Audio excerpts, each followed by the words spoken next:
তো welcome back to my another blog. তো আপনারা আমাদের সাথে থাকুন আর চলুন এই যে মন্দির প্রাঙ্গণে যেতেছি, ওই মন্দিরটা হলো শ্রী শ্রী রাধারমন জিউর মন্দির। তো রাধারমন জিউকে উনি সনাতন ধর্মের একজন মহাগুরুদেব ছিলেন, ওনার অনেক ভক্তবৃন্দ আছে। আর এই মন্দিরটা হলো করিমগঞ্জ ডিস্ট্রিক্ট, স্টেট আসাম। আর ভিলেজের নাম হলো তাজপুর বা সরোজপুর। সরোজপুরও বলা হয়, তাজপুরও বলা হয়। তো মন্দির ওঠার সময় এক বাবাজি পেয়ে গেলাম, উনি তিলক দিতেছেন, মানে রাধা নামের তিলক সবাইকে লাগাতেছেন। আমিও সেই রাধা নামের তিলক লাগিয়ে নিলাম আর রাধে রাধে বললাম। আর উনি হলেন এই যে বিগ্রহ, এই বিগ্রহই হলো শ্রী শ্রী রাধারমন জিউর বিগ্রহ। তো উনারই আবির্ভাবী তিথি উপলক্ষে নামযজ্ঞ আরম্ভণী হয়েছে প্রত্যেক বছরের ন্যায়। এখানে প্রত্যেক বছর যখন থেকেই মন্দিরটা স্থাপনা হয়েছে তৎক্ষণাৎ থেকেই প্রত্যেক বছরই ওনার আবির্ভাবী তিথিতে এখানে নামযজ্ঞ করা হয়। তবে দিনের দিন মন্দিরের ডেভেলপমেন্টটা একটু করে উন্নত করা হইতেছে। আর আমিও এর সাথে নিয়ে নিলাম চরণামৃত। আর যিনি চরণামৃত দিয়েছেন উনি হলেন বৈষ্ণব।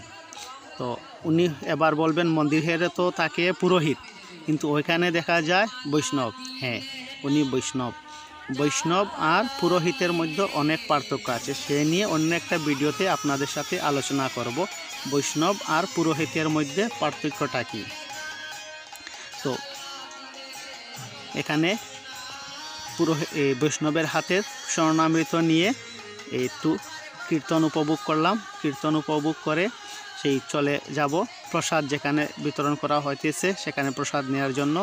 অ্যাকচুয়ালি মহাপ্রসাদ, খিচুড়ি প্রসাদ। তো আপনারা চলুন আমার সাথে, প্রসাদ একটু নিয়ে নেই। আর আপনারাও থাকুন আমার সাথে প্রসাদ বিতরণের দিক দিয়ে এগিয়ে বাড়ি। আর বাকি আলাপ আলোচনা প্রসাদ পাওয়ার পর হবে।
আর এই মন্দিরের বাইরের দিকে দেখুন, পুরো মেলার মতোই লেগে আছে। অনেক লোক এসেছেন বাইরে দূর দূরান্তর থেকে। আর মন্দিরটা একটু টিলার উপরে, আর এই টিলার উপরে মন্দিরের দৃশ্য কিন্তু দেখতে অনেক মনোরম আর খুব ভালো লাগে দেখতে। যদি আপনারা আসেন আপনাদেরও মন ভরে যাবে। আর একবার দেখুন বাইরের দৃশ্য, এই যে আমার স্ক্রিনের এক সাইড দিয়ে ডান পাশে লাগিয়ে দিয়েছি। অনেক দূর দূরান্ত থেকে এই দোকানপাটগুলো এসেছে, একদম দেখতে মেলারই মতো।